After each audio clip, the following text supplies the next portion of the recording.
Everything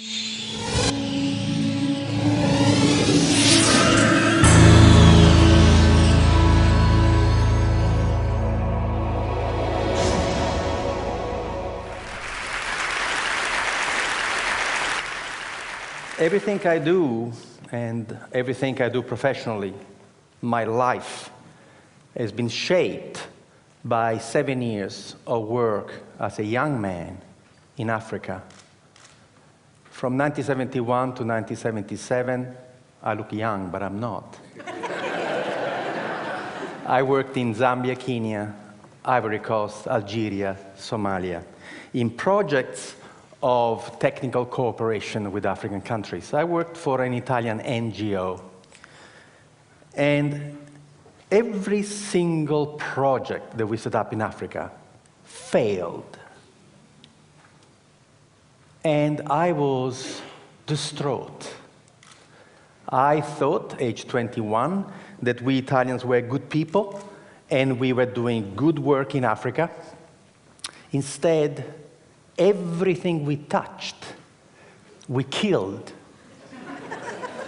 Our first project, the one that has inspired my first book, Ripples from the Zambezi, was a project where we Italians decided to teach Zambian people how to grow food.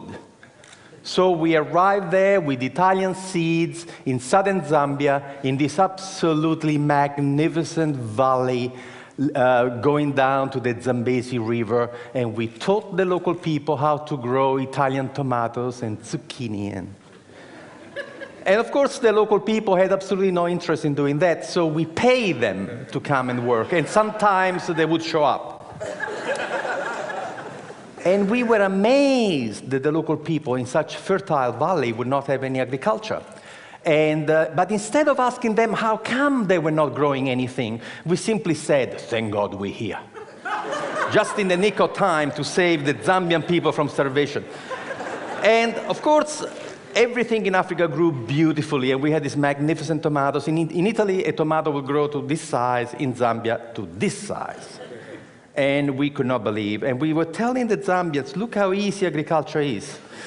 When the tomatoes were nice and ripe and red, overnight, some 200 hippos came out from the river and they ate everything. And we said to the Zambians, my God, the hippos! And the Zambians said, yes, that's why we have no agriculture here. Why didn't you tell us? You never asked. I thought it was only us Italians blundering around Africa, but then I saw what the Americans were doing, what the English were doing, what the French were doing, and after seeing what they were doing, I became quite proud of our project in Zambia, because you see, at least we fed the hippos. You should see the rubbish. You should see the rubbish that we have bestowed on unsuspecting African people. You want to read the book? Read Dead Aid by Dambisa Moyo, Zambian woman economist. The book was published in 2009. We, Western donor country, have given the African continent $2 trillion American in the last 50 years. I'm not going to tell you the damage that the money has done. Just go and read her book. Read it from an African woman, the damage that we have done. We Western people are imperialist, colonialist, and missionaries. And there are only two ways we deal with people. We either patronize them, or we are paternalistic. The two words come from the Latin root pater, which means father. But they mean two different things. Paternalistic, I treat anybody from a different culture as if they were my children. I love you so much. Patronizing, I treat everybody from another culture as if they were my servants. That's why the white people in Africa are called Bwana, boss. I was given a slap in the face reading a book, Small is Beautiful, written by Schumacher, who said, Above all, in economic development, if people do not wish to be helped, leave them alone. This should be the first principle of aid. The first principle of aid is respect. This morning, the gentleman who opened this conference lay a stick on the floor and say, can you imagine a city that is not neocolonial? I decided when I was 27 years old to only respond to people. And I invented a system called enterprise facilitation, where you never initiate anything, you never motivate anybody, but you become a servant of the local passion, the servant of local people who have a dream to become a better person. So what you do, you shut up, you never arrive in a community with any ideas, and you sit with the local people. We don't work from offices. We meet at the cafe. We meet at the pub. We have zero infrastructure. And what we do, we become friends. And we find out what that person wants to do. The most important thing is passion. You can give somebody an idea. If that person doesn't want to do it, what are you going to do? The passion that the person has for her own growth is the most important thing. The passion that the man has for his own personal growth is the most important thing. And then we help them to go and find the knowledge, because nobody in the world can succeed alone. The person with the idea may not have the knowledge, but the knowledge is available. So years and years ago, I had this idea, why don't we for once, instead of arriving in a community to tell people what to do, why don't for once listen to them, but not in community meetings? Let me tell you a secret. There is a problem with community meetings. Entrepreneurs never come. And they never tell you in a public meeting what they want to do with their own money, what opportunity they have identified. So planning has this blind spot. The smartest people in your community, you don't even know, because they don't come to your public meetings. What we do, we work one-on-one. And to work one-on-one, you have to create a social infrastructure that doesn't exist. You have to create a new profession. The profession is the family doctor of enterprise, the family doctor of business, who sits with you in your house, at your kitchen table, at the cafe, and helps you find the resources to transform your passion into a way to make a living. I started this as a tryout in Esperance, in Western Australia. I was doing a PhD at the time, trying to go away from this patronizing bullshit that we arrive and tell you what to do. And so what I did in Esperance that first year was to just walk the streets. And in 3 days, I had my first client. And I helped this first guy who was smoking fish from a garage, was a Maori guy.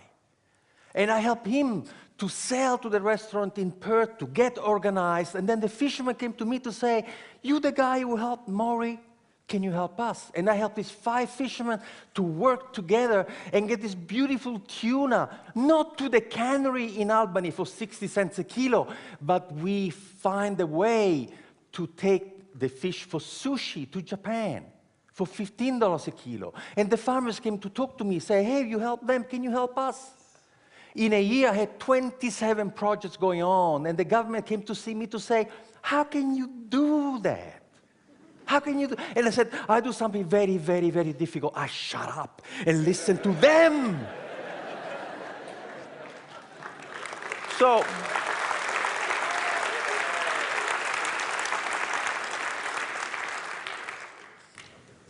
So the government says, do it again. We've done it in 300 communities around the world. We have helped to start 40,000 businesses. There is a new generation of entrepreneurs who are dying of solitude. Peter Drucker, one of the greatest management consultants in history, died aged 96 a few years ago. Peter Drucker was a professor of philosophy before becoming involved in business.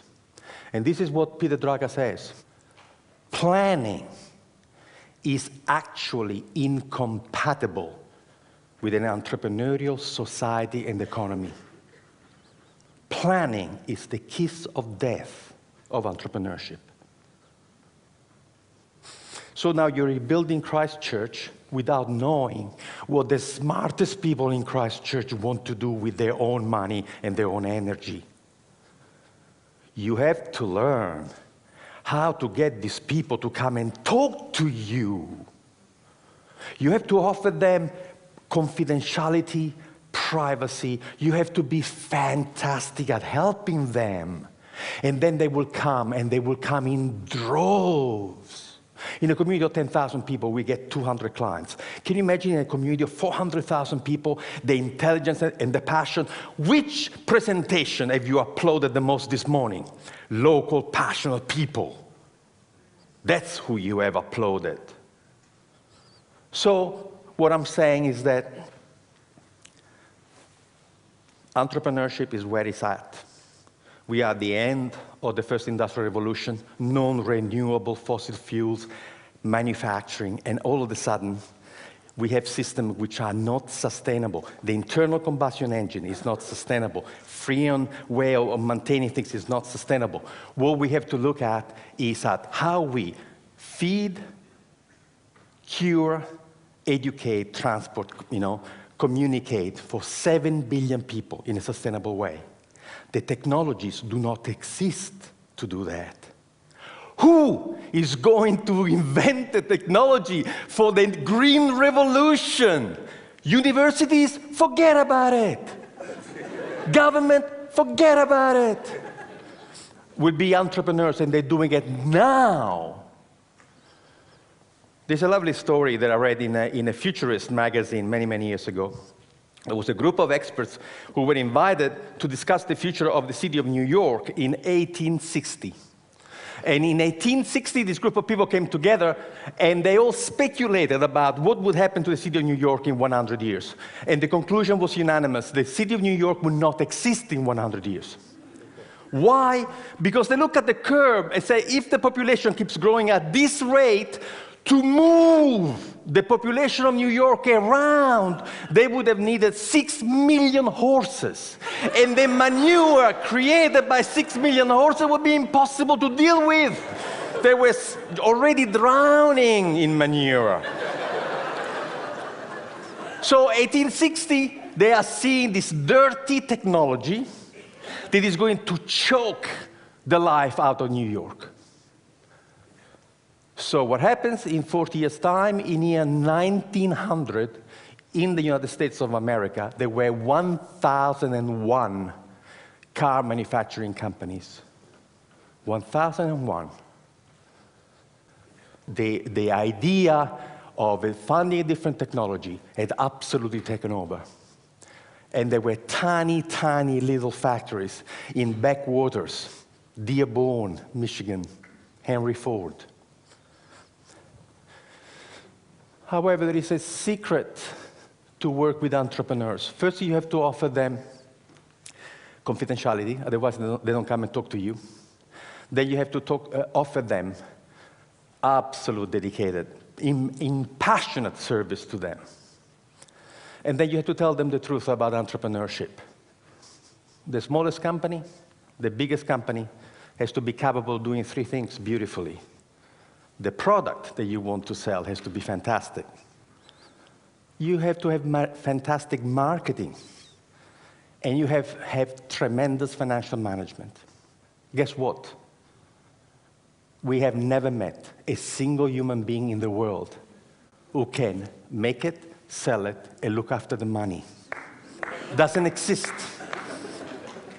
This person has never been born. We've done the research. And we have looked at the 100 iconic companies of the world: Carnegie, Westinghouse, Edison, Ford, all the new companies, Google, Yahoo. There's only one thing that all the successful companies in the world have in common. Only one. None was started by one person. Now we teach entrepreneurship to 16 years old in Northumberland, and we start the class by giving them the first 2 pages of Richard Branson's autobiography, and the task of the 16 years old is to underline in the first 2 pages of Richard Branson's autobiography how many times Richard uses the word I, and how many times he uses the word we. Never the word I and the word we, 32 times. He wasn't alone when he started. Nobody started a company alone. No one. So we can create a community where we have facilitators who come from a small business background, sitting in cafes, in bars, and are your dedicated buddies, who will go to you what somebody did for this gentleman who talked about, this epic. Somebody who will say to you, what do you need? What can you do? Can you make it? Okay, can you sell it? Can you look after the money? Oh, no, I cannot do this. Would you like me to find you somebody? We activate communities. We have groups of volunteers supporting the enterprise facilitator to help you to find resources and people.